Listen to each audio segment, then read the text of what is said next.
मेरा नाम समन है, मेरे 4 बच्चे ने। मैं कोट हदायत अली तो बोलनी ठीक है। किसी दी जगह है मेरा बंदा जिहड़ा किसी दियां मज्झां नूं पट्ठे पाउंदा, जिमीदारां जट्टां दियां, ते मैं किसी दी जगह च बैठी हाँ ते मैं बहुत माड़ी हाँ। बैठी हाँ कुल्ली उत्ते मेरी अपनी, मैं पाग छत्त के बैठी हाँ। मेरे बच्चों नूं पैरी जुत्तियां भी नहीं हैगियां, कपड़ा टाकी नहीं है चज नाल।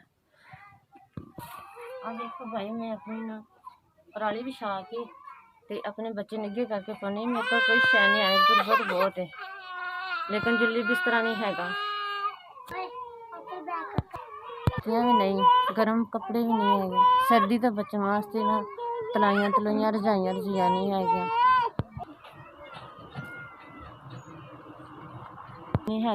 सब्जियां कट्ठियां करी दियां ने, वो लोग लै जाते हैं अपनियां बेच लेंदे ने, नहीं सानू एड्डी मेहनत देंदे है ते असीं अपनी माड़ी मोटी मेहनत मजदूरी करने, वो भी नहीं चज नाल खाधा पीता जांदा।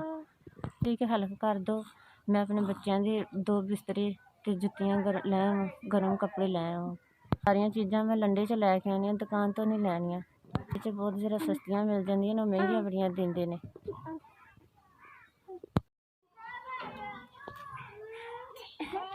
अस्सलाम वालेकुम भाई, अल्लाह पाक तुहाडी तंदरुस्ती, मैनू 5000 रुपया मिलिया तुहाडी तरफों, तुहाडी बड़ी मेहरबानी।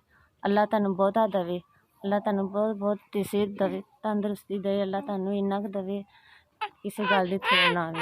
बहुता दे, जिन्ने भैन भरा ने मेरे वास्ते पैसे भेजे ने, अल्लाह नू सेहत देवे, अल्लाह नू तंदरुस्ती देवे, अल्लाह नू बहुता देवे, अल्लाह नू खैर उहदे ते करे, उहदियां तंगियां तकलीफां दूर करे, अल्लाह उहदे ते करम करे। इन्हां पैसों की मैं भाई अपने को 2 बिस्तर लै आवांगी, इन्हां बच्चों की जुत्तियां लै आवांगी। अल्लाह तुहाडी कोई खैर करे, अल्लाह तुहाडी सेहत देवे, अल्लाह तुहानू, अल्लाह तुहाडी मुश्किलां आसानी दूर करे।